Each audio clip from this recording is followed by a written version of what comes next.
ताताज्ञामान कर्मास्पद गगन नभो व्योममेषूरणाख्यम् मध्यम व्यापार मूचुर्दशम मथ भवम् चागमम् प्राप्तिमायम् इत्थं प्रान्त्यान्तिमाख्यम् मुनयः इह ततो द्वादशं ऋष्भमाहुः ग्राह्यं बुद्ध्वा प्रवीणैर्यदधिकममुतः संज्ञया तस्य तच्च।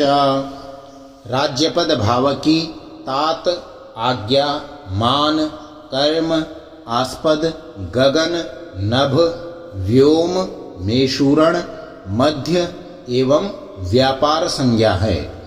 लाभ भाव की भव आगम प्राप्ति और आय संज्ञा है। व्यय भाव की प्रांत्य अंत्य और ऋष्भ संज्ञा है।